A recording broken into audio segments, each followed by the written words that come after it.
Hey friends, welcome back to noseyAF, conversations about art, activism, and social change. My name is Stephanie and I am your friend and host, and today's episode is a recording of my very first day as a radio host on Lumpen Radio, which I spoke about in the last episode. I'd love to hear what you think of the live version of the show. I will be doing a live version of the show on the 2nd and 4th Saturday of the month, starting at 2 p.m. Central. So if you can join us live, please do. You can also stream on lumpenradio.com.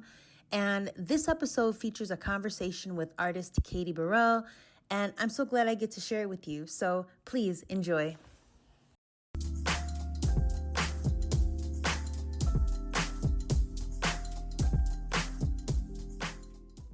Hello, Chicago. Hello, Lumpin Radio, WLPNLP Chicago 105.5 FM, Lumpin Radio. Today's my first day. I am Stephanie Graham, and this is noseyAF, conversations about art, activism, and social change. Let's see. We have here, I am really excited to be here. I'm a huge fan of Lumpin. I am one of your new spring shows, and you and I are going to get to be friends. So I'm super stoked about that. I love Friends. So check it out.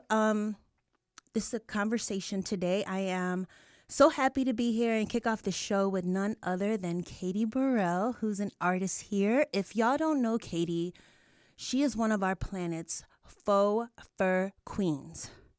And I do mean faux, okay? So there's like no chinchillas, no rabbits being harmed while Catie is making her magic. She's also the current president of Baubles and Bling, self-appointed obviously. And she's out here turning scraps, street finds, and eBay treasure into plush narrative dreamscapes. Catie, welcome.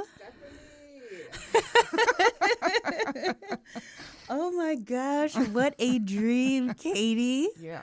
Thank you for being here on my very first day. Yeah. It's an honor, Stephanie. And it's also my first time on the radio. What? Hello, world.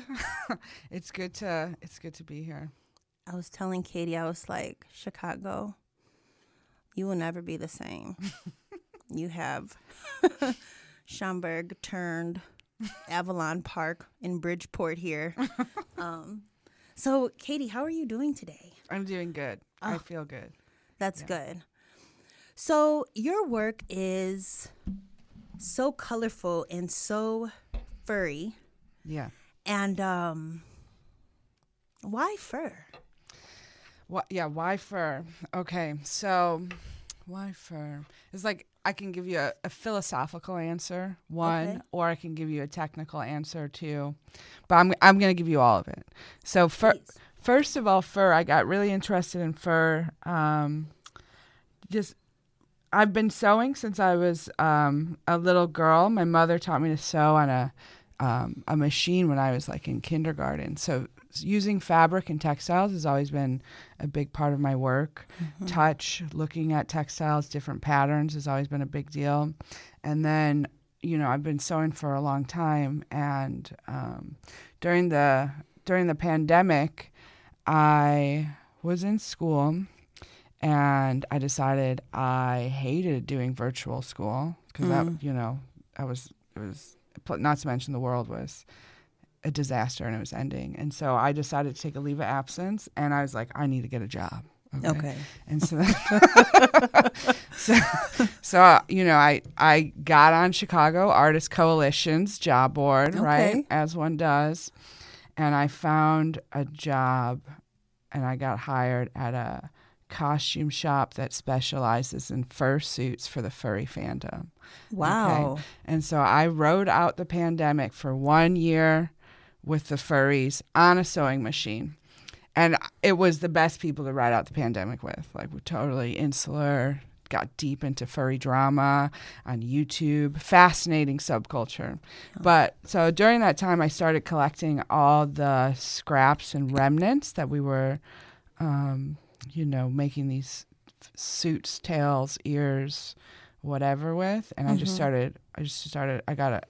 developed. I have a hoard. Okay, I got a hoard, and that I mean, that was now. I guess that was now 4 years ago. I still have that.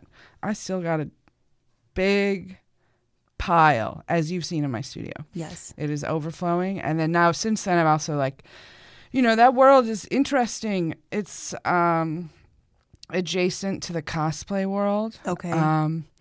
C2E2 was yesterday. I went. I was refreshed on seeing how many people sew and make their own clothes. Yeah. And so I've developed, since then, one of my good friends, she's gone independent. She has her own costume shop. And so I will go and sew for her, and she continues to give me scraps of faux fur. So that's like the technical side of where I got it from. The furry community, is that an expensive... Is expensive hobby? It looks like it. I mean, I've seen some of these furry costumes, and they look elaborate. Yeah. Well, I can't speak too much to the, the furry lifestyle. I am not a furry. I am an ally, though. I guess I thought you might see the price tags. They're paying. Yeah. Oh yeah, those price. I mean, I feel like a suit minimum $3,500 plus the add-ons, whatever you want. Wow. You want to get some, well, I'm not going to go into the details. There's a lot of add-ons you can get for a lot of extra money. Okay. They'll tack on a few extra $100, but yeah, I guess if you're invested, yeah, you're gonna pay some money. Wow. Yeah. That's something. Yeah, and the fur itself is pretty expensive too. Like $20 a yard. It can cost a lot, and there's different styles too. So you've been accumulating this pile of fur for a few years then? Yes. Yeah. Yeah. I have too much. I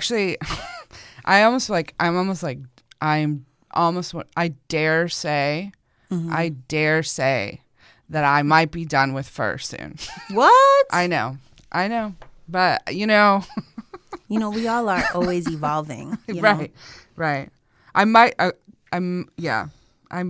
Part of me wants to sell it off as scraps, but I don't know. I miss working with fabric and other materials, so I think I'm going to start incorporating other.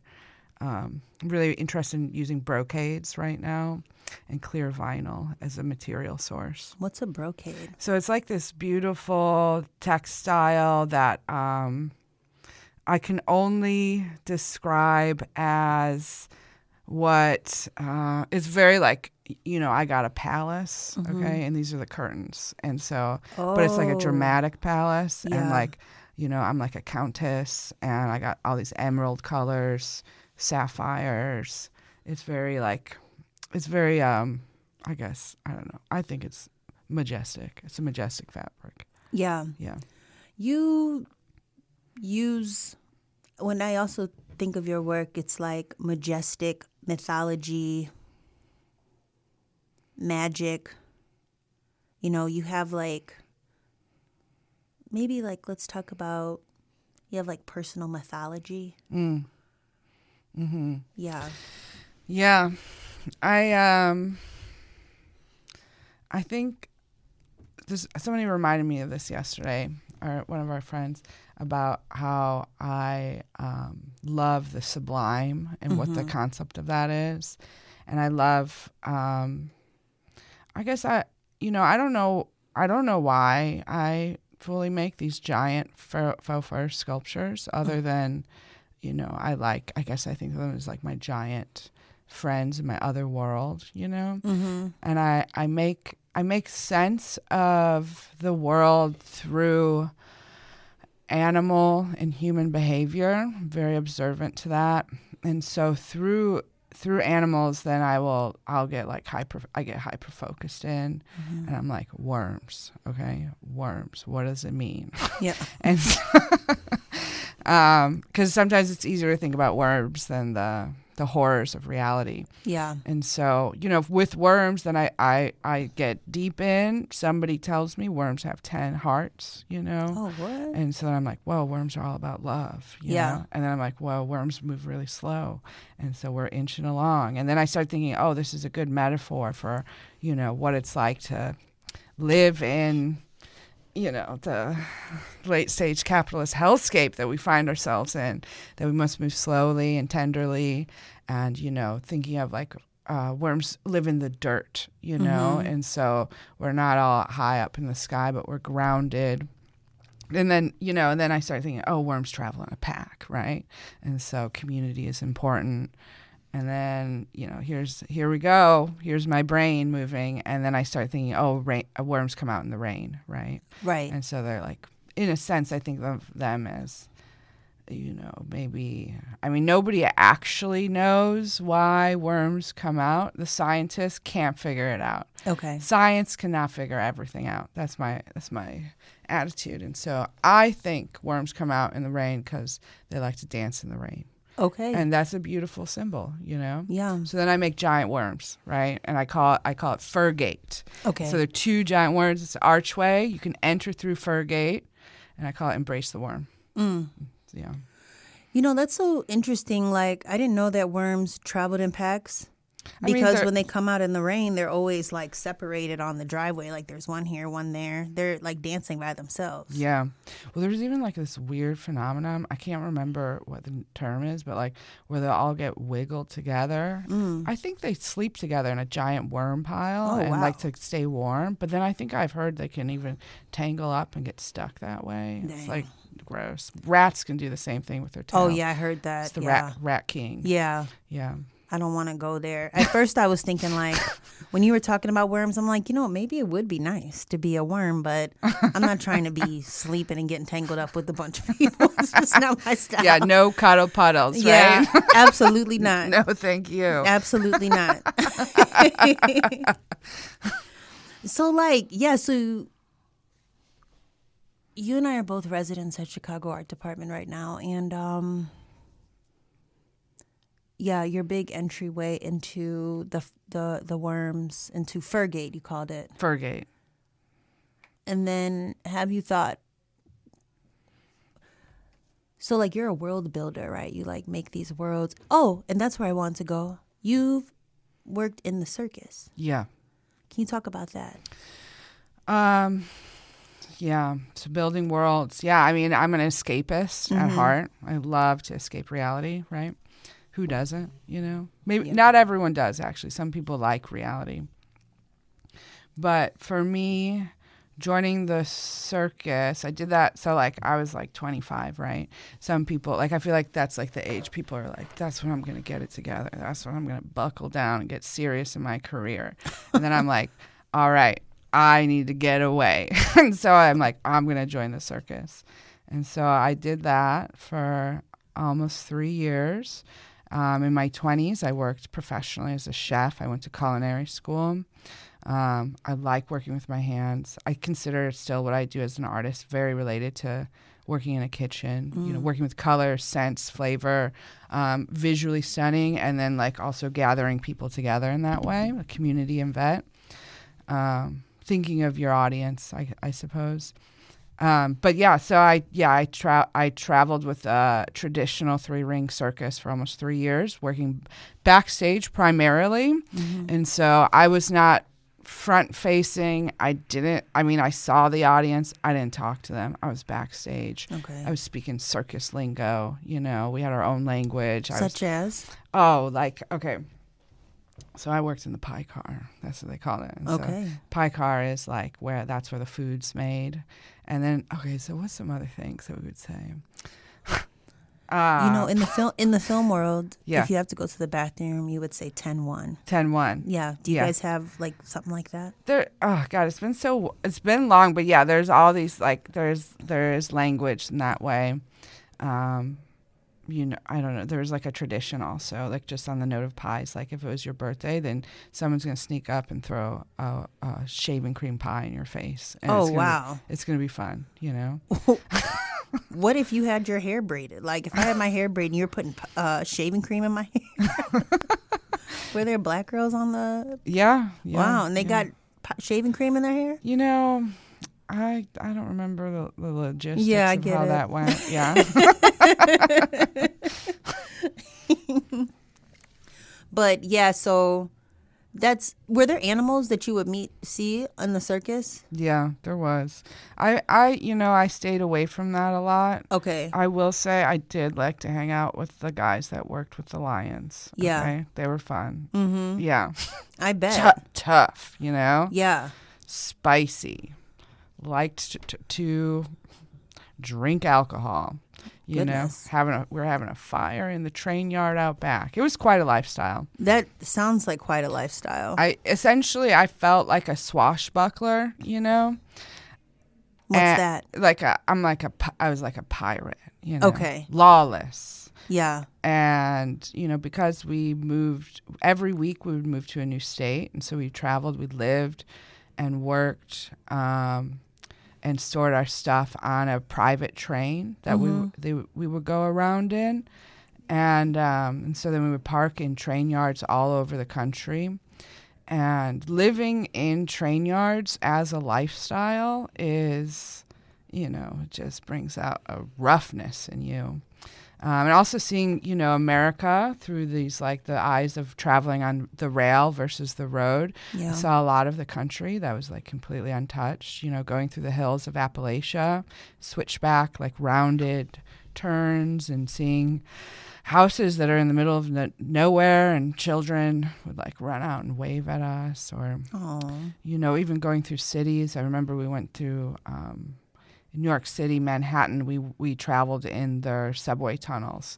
And so, and we also, the other thing about it is that the train had open windows, which is very unusual with, you know, you don't really, I can't do that on the CTA. I guess you could if you go in between the cars on the CTA. Right. But then that's like a little, you know, that's dangerous. That's dangerous.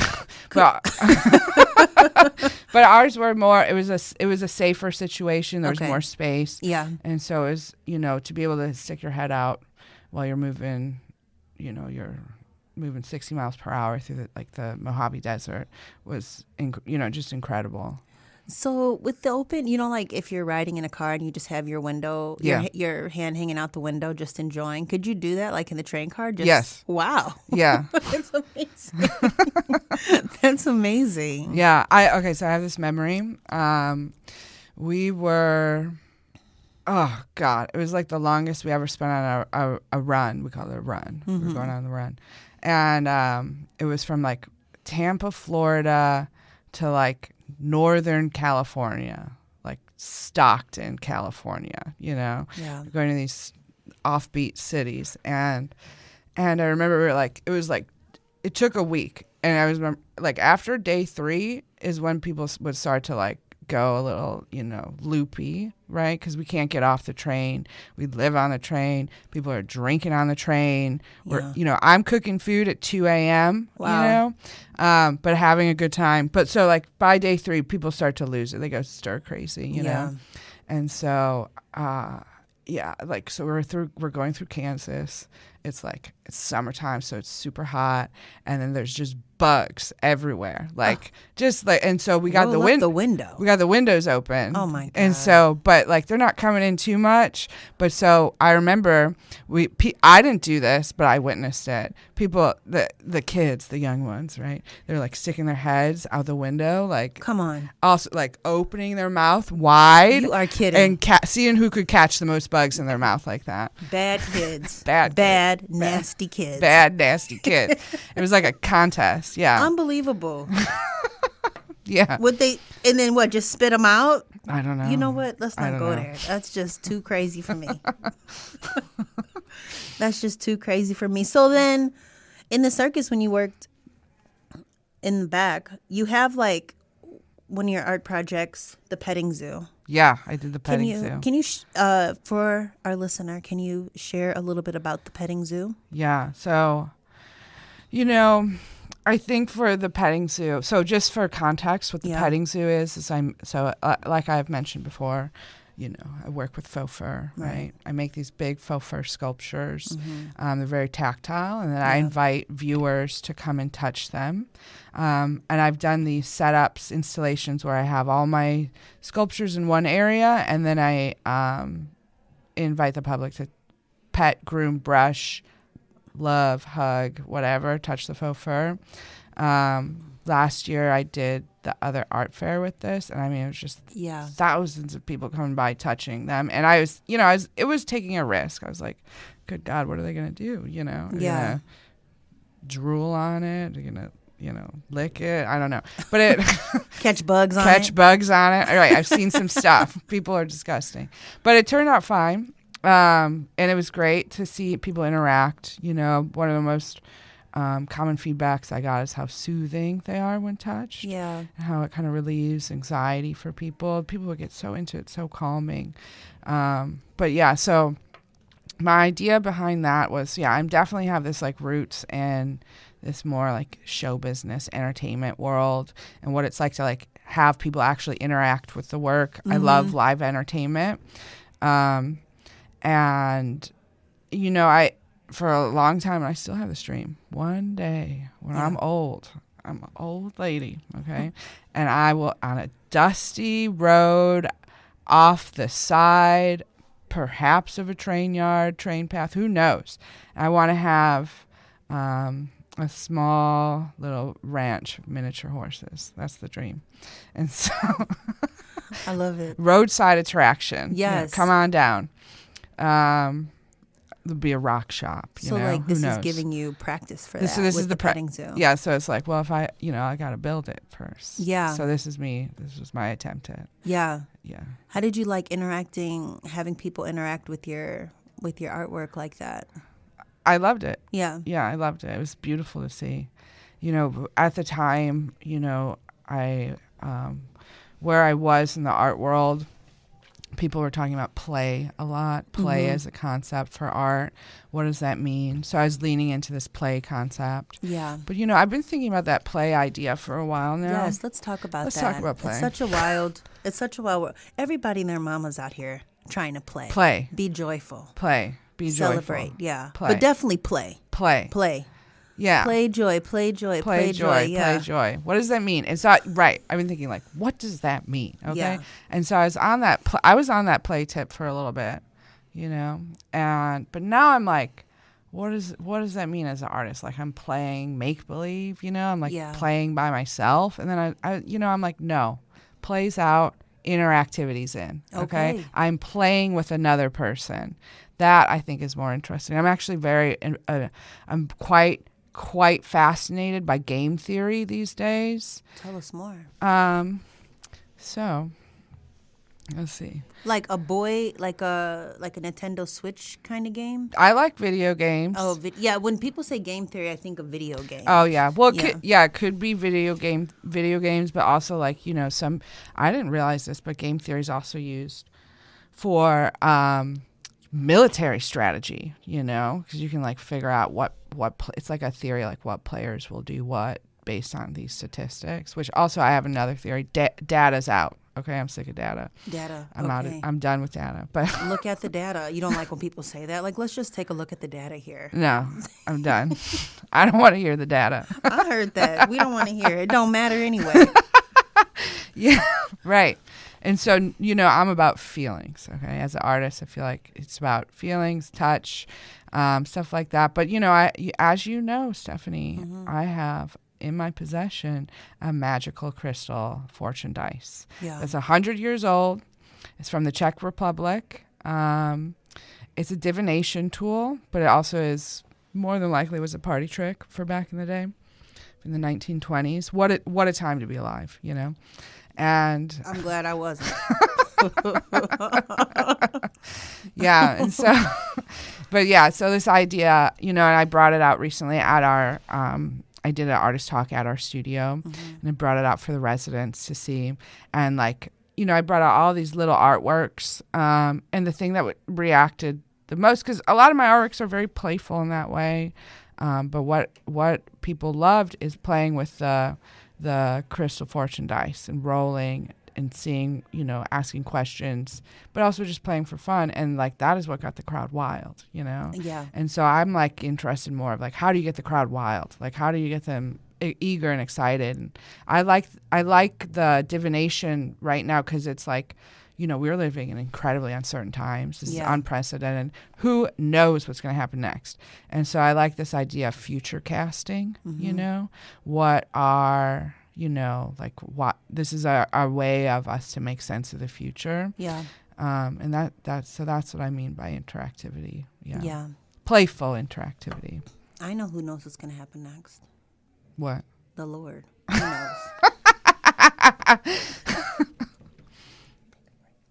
We have to take a break, so we'll be right back. Yeah.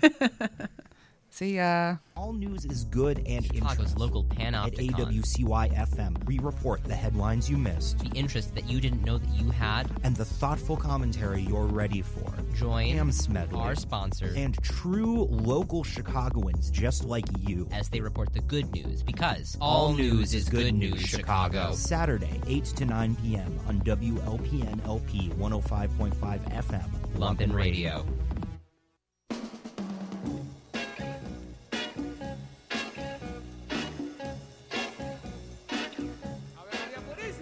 Take a trip through Latin America's vinyl past circa 1950s and on. Get ready for hard-hitting cummiers, eccentric pop, garage rock and tropical sounds with a few surprises here and there. Every Tuesday from 8 to 10 p.m. Here at Lumpen Radio 105.05 FM Chicago. Sonorama. Vintage Latin sounds. Buddy gives artists and small manufacturers in Chicago a place to showcase and sell their goods and artworks. Buddy retails to a vast audience of Chicagoans and visitors at the Chicago Cultural Center. Buddy is a shop as local as it gets. Buddy is part of the nonprofit Public Media Institute. Visit hi-buddy.org for more information. And we're back. WLPN, Lumpin, Chicago, 105.5 FM, Lumpin Radio. We are here with Catie Burrill.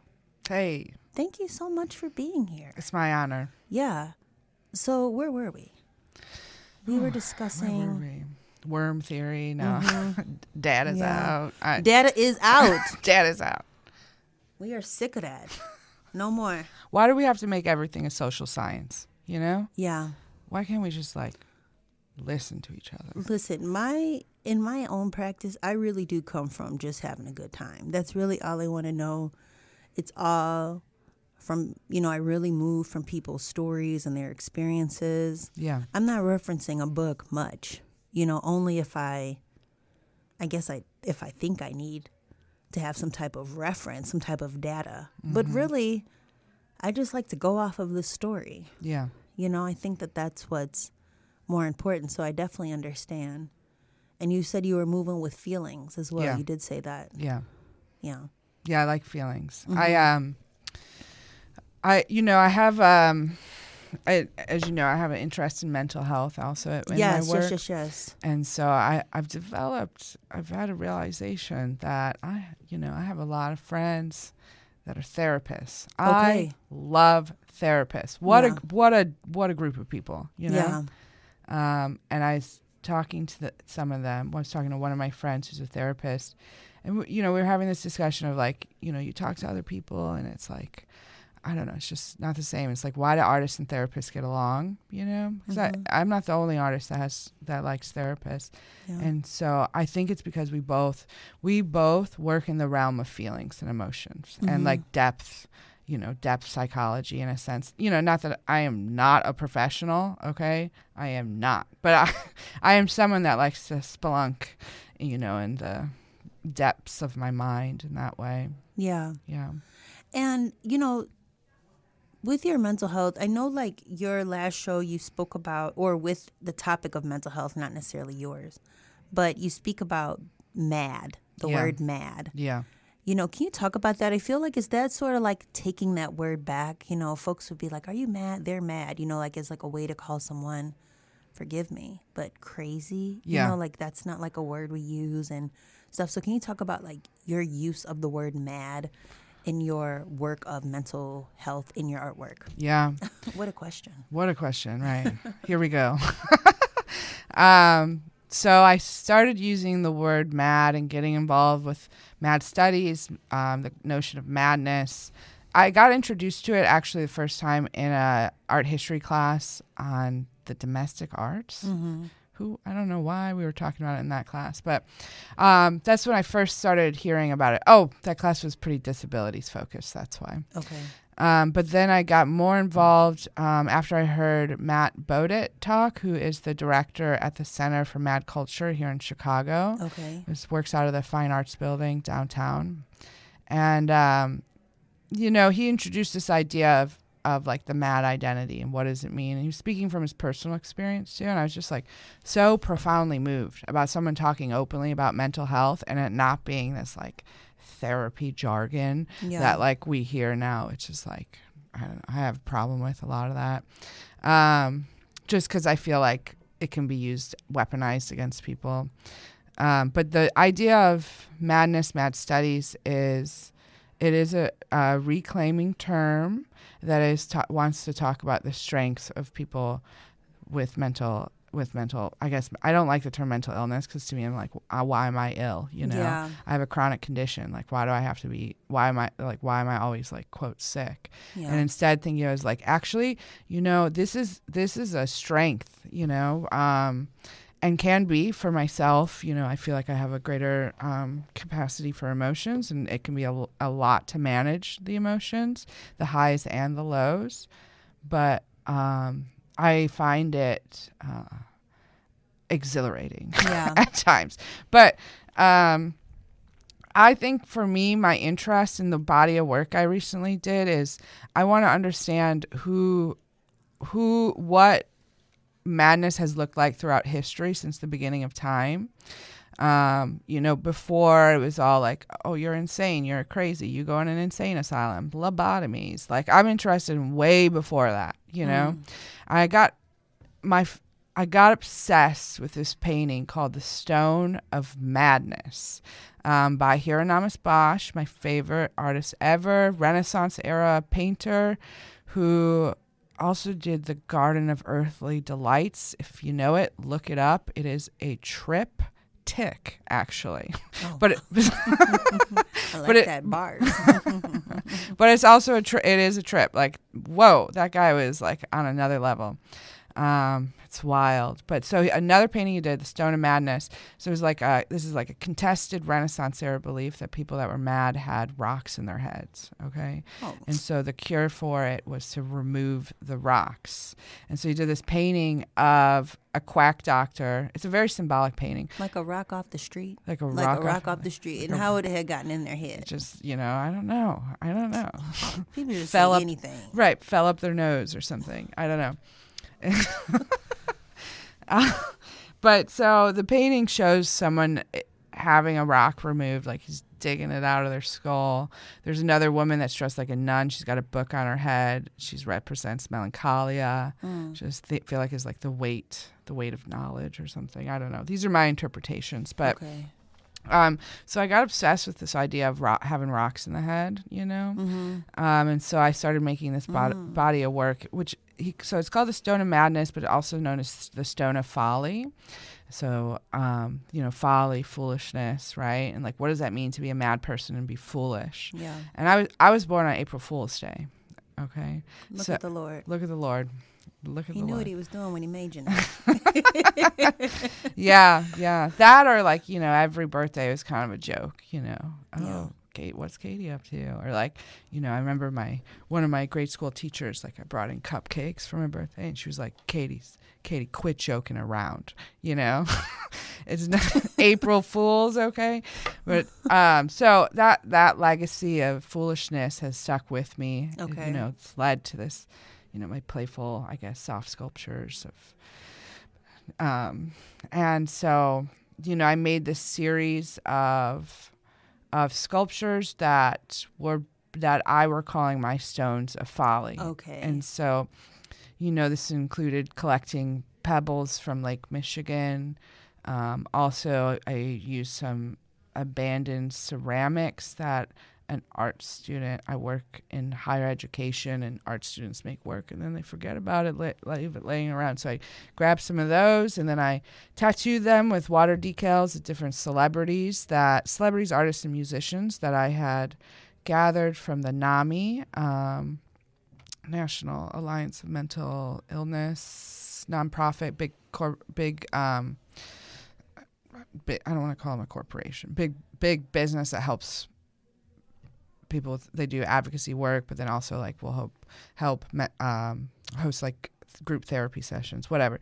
So they also had a list on there for it was like I was looking at their resources. It was like a list for 300 different celebrities, artists, musicians that have a form of mental illness. And so I got I was so fascinated, because this is like building on my idea of, actually having a mental illness is actually a strength. It can be a superpower as well. And so I started collecting different artists, like Dolly Parton, clinical depression. Who knew? Yeah. Who knew Dolly could get sad? Yeah. She is, she actually is the queen of rhinestones and baubles, really. Yeah. Yeah. But so, I made one dedicated to Dolly, Britney Spears, bipolar, postnatal depression. Yeah. She's another magical, complicated diva, you know?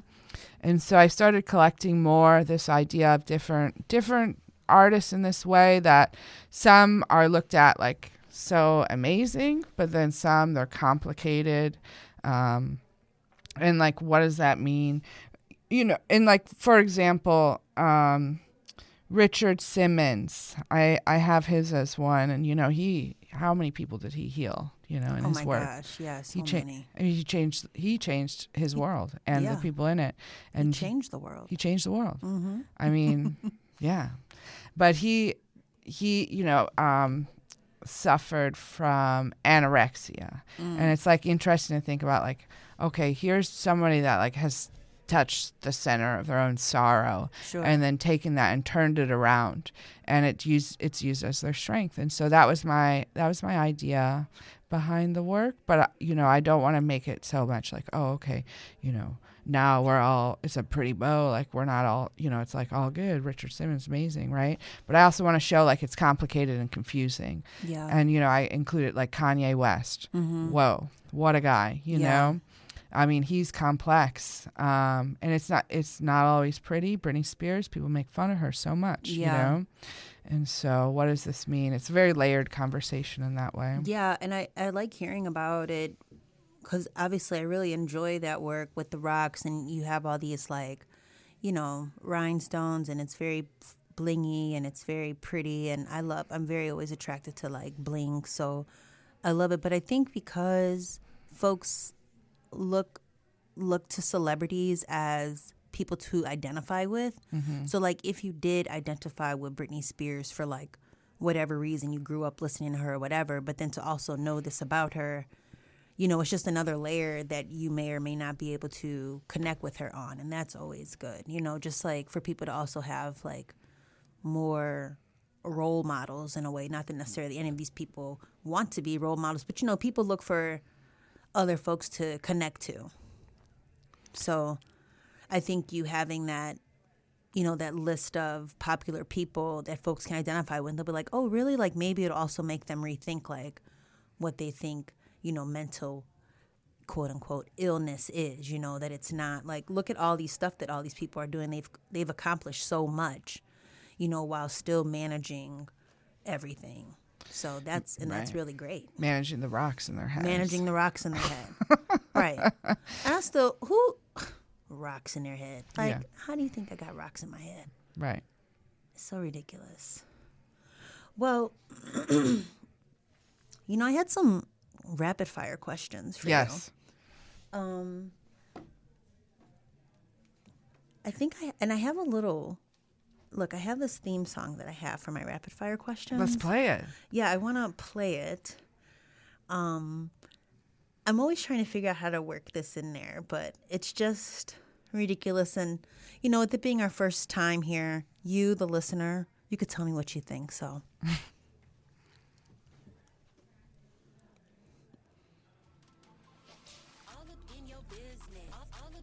yeah, this is our nosy round. So we're going to play this little song. Hear me as I say this. Okay. And I'll roll this down. Okay. It's time for... Get all up in my business, Stephanie. It is time for a Catie Burrill noseyAF rapid round of questions. Get in it. I'm actually scared right now. You are? Yeah. Oh my gosh. Okay. Stand by. I know the pressure is mounting. So, okay, you know I'm a big Housewives fan. Yeah. And you know Housewives have taglines? Yeah. I was hoping that you think of one of your sculptures and give them a Real Housewives tagline. Oh, can you give me an example of what like a tagline is? Like, you know what? Let's skip that one. Okay. You don't know them. Yeah. Oh, I know. Let's start here. Okay. You can only save one. Faux fur or foam. Which one lives? Faux fur phones or Faux foam? fur or foam. Foam. Yeah. Faux fur. Okay. And then another question. Can you explain? I know when you salvage, you like save a lot of stuff, right, to hoard. Yeah. What's the difference between that and like, say, people that like might dig in the garbage kind of thing? Like, so your stuff is like, when you say you salvage, you don't mean like dig in the garbage. Yeah. The difference is bed bugs. Okay. Yeah. And then, would you rather wear your own soft sculpture as an outfit to the Met Gala or be the creative director of a Lady Gaga's next tour? Oh my God. Well, I do have a dream. To be making, like, I would love, Chappelle Roan, if you're out there, if you're listening, I would love to make you a wild and crazy fur costume. Same with you, Lady Gaga, whatever you want. It could be simple. It could just be some fur cuffs, fur shoulder pads, whatever. Yeah. And then, do you cook? Now, you were a chef, but do you cook all the time now by yourself? Or? Yeah, I do. I feel like I probably cook. I mean, I cook dang near every meal for myself. I like to eat a lot of vegetables and protein. Okay. Yeah. It's not that exciting at this point. It's just like I like to say I actually eat like a peasant farmhand, So whatever cheap vegetables I can get and some meat to go alongside it. What's like your go-to studio snack then? Studio snack? Yeah. Formerly Pop-Tarts. Okay. Okay. But now I would say cracking a cold one, sugar-free pink Monster. That's my favorite. Also, pumpkin seeds. Oh, nice. Yeah. And then like, what's your dream art supply store collab? Like, would it be like a Catie and Michael's or Katie's and they're not. R.I.P. They're going out. R.I.P. Joanne Fabrics. Thank you so much, Joanne Fabrics, for all that you've done for us. Yeah. Truly, truly a dream and a lifesaver. God bless. Yeah, Joanne. Yeah. Personally, Joanne, I'm speaking to you. I'm so sorry this happened to you. Me too. I don't know what the nation's going to do. I really don't know. Yeah, how are we going to sew? I don't know. So yeah, so this brings me to my next conclusion, which is I'm trying to bring sewing back. We can't let it die. Yeah. And so, I don't know, working with small businesses, I see a lot of people doing these kind of, small business selling salvaged materials. Oh, you know what? Actually, Textile Discount Supply here in Chicago and Pilsen. Yo, blow them up. 3 floors. Can you get patches there? Yeah. Yeah. Okay. Yeah. I like patches. Yeah. They're like sequin patches, but yeah. Yeah. Oh, yeah. Even better. Right. Bling. Right. Okay. Bling, bling. Yeah. They don't have a textile discount outlet in the burbs, but there's just that one. But blow them up, though. Let's just all start going there, I guess. Yeah. Yeah. Yeah. Have you ever written a song for someone? No.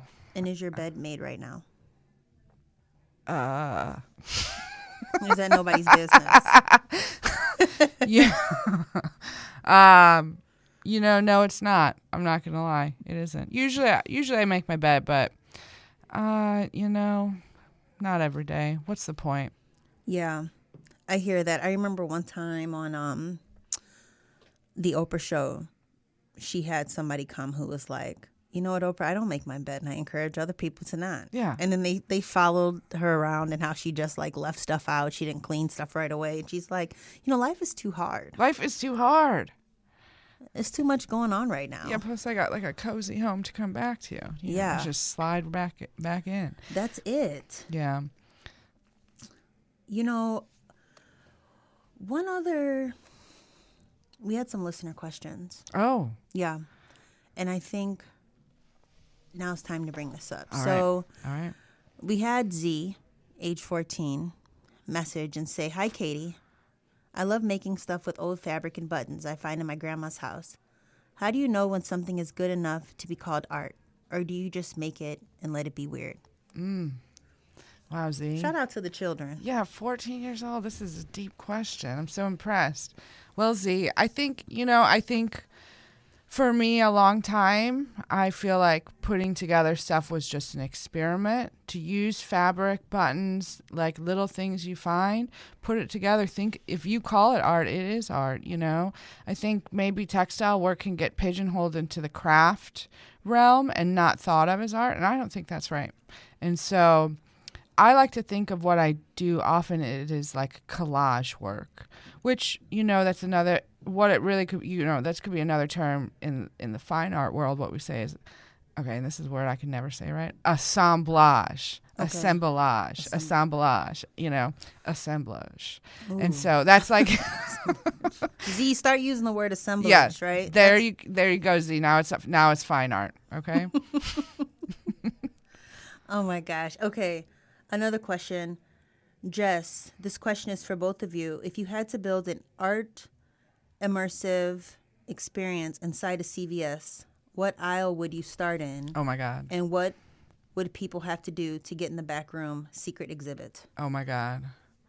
Back room secret exhibit. Oh my God. Okay, so immediately my mind goes to, this is a joke I had when I was like 16 with my friends. We always called, the aisle that has like all the pads and like the Depends, and then it's got like all the like, condoms and all that stuff, like all these things, and we would call that the uncomfortable aisle. Okay. So so that's where we're taking, that's the installation, the uncomfortable aisle. I don't know, let's lean into it. Let's make it let's add a shelter over it, right? It's a tunnel. It's a dark tunnel of love, okay? So you walk through the aisle. What happens at the other side? There's a boat ride, okay? And you get into the little raft, and then you go through the back entrance, or the back stock room, and then it goes back out down the uncomfortable aisle, the tunnel of uncomfortable love, the tunnel of reality. Okay, of the tunnel of real love. That's what really it good. is. That's really good. You're quick. I feel like when I saw that question, I thought to myself, you're for sure going for me into the magazine aisle. Oh, and then you have to pick up a magazine and you have to just yell out, pick an article, count to 3, pick an article, and yell a word from it, like really loud as you can in the CVS. And then you run to the back.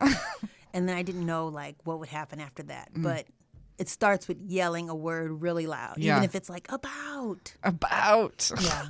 maybe we like all go in the back, like then all of a sudden you're greeted with like everyone that's worked at the store. Or I was thinking like line dancing, like you walk into like a room of line dancing. Yes, yeah, and then you are the lead singer, and you're about. Another question that I had, it goes back to snacks. Yeah. A favorite snack that we, the listener, the artist listening, whoever, that they can get at the gas station. Yes. Talk about your love. You love a gas station. I love a gas station food. And what's a snack? Yeah, what's a snack there that we could take to the studio? Yeah. Forgot our snack bag. Boom, got to stop at the local station. What are we grabbing? Yeah. Okay. So first of all, you're going to grab anything that is wrapped in a homemade baggie. Okay. Usually at the register, whatever they got. That means that's the people that run the gas station. That's their little treat. So you just, whatever that is, grab it. I've seen sometimes, in one gas station, I remember, this was in the Southwest, and they would put baggies of pickle juice with a tamarindo candy in it. Wow. It was, wow, what a flavor explosion. It was incredible. So whatever you got in whatever they're selling homemade in a plastic bag, get it, whatever that is. And then my go-to, this is my guilty pleasure. And so I get a bag of popcorn, whatever they got, like already, white cheddar, smart food, whatever that, I don't remember the name. Give me the cheddar cheese. I don't want the light stuff. Okay. Yeah, really go for it. We like decadence. I like that. Yeah, I like some flavor. Yeah. Okay. And then I grab some candies. M&M. Okay. Sour gummy. little Reese's, and then I grab that bag and then I put the candy in it. I rip it all up and then I eat it that way. And so I'm making my own fancy popcorn bag. You make your own, you spend about $30 in the gas station for all those snacks. Right. I take my time in there, You're really hanging out. I like to peruse. Spending money. Jeez. Oh, and then, again, sugar-free Monster. Or Celsius. I love a Celsius. Okay, I've seen those. I haven't tried it yet. Oh, you gotta. They have vitamins in them. Okay. Yeah. Come on. My local gas station has pineapple and grapes in there. Ooh. And did I see strawberries? I was looking like, wow. Wow. Fresh. Exactly. Yeah. I like it. Yeah. Keep it fresh. Yeah. Healthy. It's a lifestyle. Yeah. Right. What do you got coming up next? What are you going to be like? What are you working on? You thinking about maybe leaving the fur? You got any, what are you thinking about now in terms of your artwork? What's the next move? Yeah. Okay, so one thing, I'm obsessed with this idea of talking in code lately. Okay. And acts of subversion via fiber art.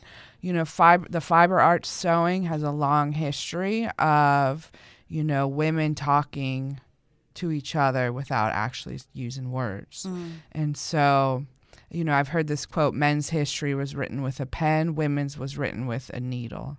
And so I love this idea of speaking to each other, particularly in a time where censorship is getting worse and worse, especially on social media. Meta, I'm after you, okay? I'm after you.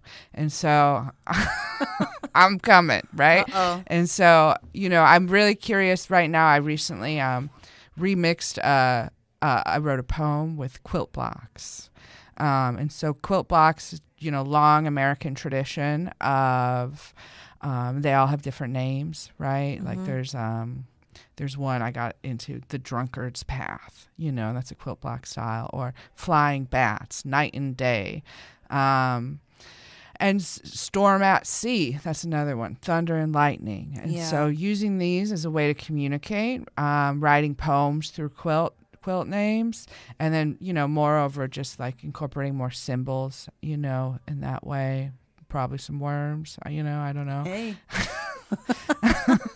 And so, using artwork as a way to speak to each other without blatantly using words is a way to continue to talk to each other with free expression. That's what I'm interested in. Yeah, and that even makes more sense to why it's get back to sewing so people can start to figure out ways to communicate with each other. Yeah.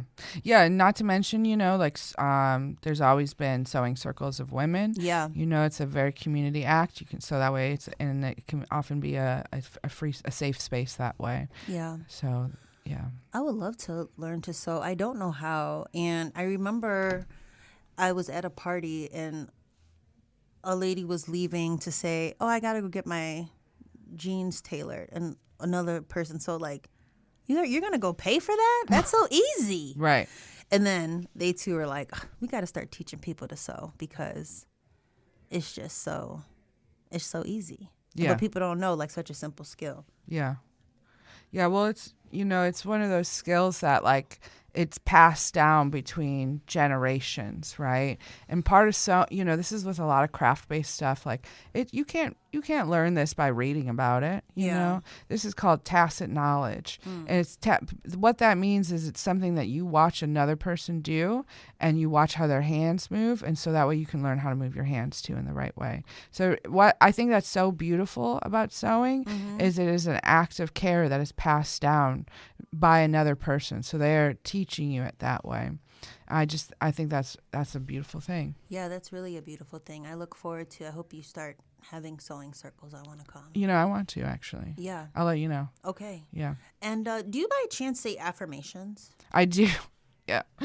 Let's see. I got an affirmation app. I was going to ask if you can give... Yeah, let's see what... Give us one or two that we can start to say. Oh, okay. Yeah. Well, one of my main ones that I say, I have it written on my vanity mirror every morning, but it says, I am joyful, I am safe. Okay, so I say that one. I have this affirmation app on my phone. I'm looking at it right now.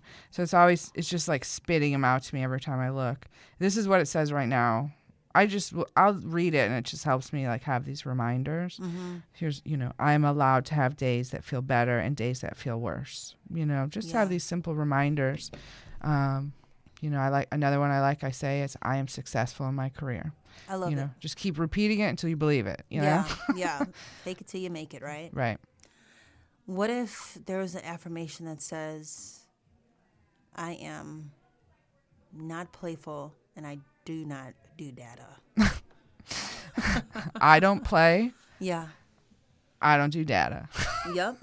I don't play. I'm not playing. I don't do data. Yeah. Yeah. I love affirmations. I think, at first they were like, they came off as cheesy, but I feel like as people are like, because of the world, are trying to like do more things to infuse, not play, but happiness, more joyfulness, affirmations do that. And like, I've been asking people, like, do you do affirmations? People are like, yeah, actually. I've learned that people, they will take their clothes out the night before. Do you do that? No. Before you get dressed? No. Yeah. People that, they take their clothes out the night before and they say affirmations. That's what they do. So they like set the clothes out and then they give it an affirmation. So then you like are putting on the clothes. You're saying your affirmation in that way? No, like they'll like set their clothes out the night before the next day of what they're going to do. And so after they get dressed, they already know what they're going to wear. Then they say their affirmation. And so they are like prepared. Wow. Yeah. That's a type A personality right there. Yeah, I wonder. Me as a fluctuating type A, type B, leaning towards type B. Every morning I get up and I feel the vibes, right? I've never heard of type B, actually. I always Really? hear people call themselves type A, but I never thought about another type. Oh, yeah. People are always like, oh, I'm so type A, I'm so type A. Type B is like you're the more relaxed one, Oh. You don't go as hard on the spreadsheets. Ooh, I don't know which one I would be. Yeah, I think I'm a fluctuator then, because I love a spreadsheet. I think that if you're both, I think it's type C. I don't know, though. I can't remember. I really appreciate you being here. Thank you. This is like, I hope Chicago is happy. Yeah, me too. I love you, Chicago. I love you too. I love you. Well, for more information on Catie Burrill's work, please go to catieburrill.com. Yeah. Yeah. And that's BURRILL, Burrill.com. And then, I got an Instagram at yes Catie, CATIE too. Okay, perfect. Thank you all for being here. Thank you so much for listening to noseyAF. I'm so happy. Again,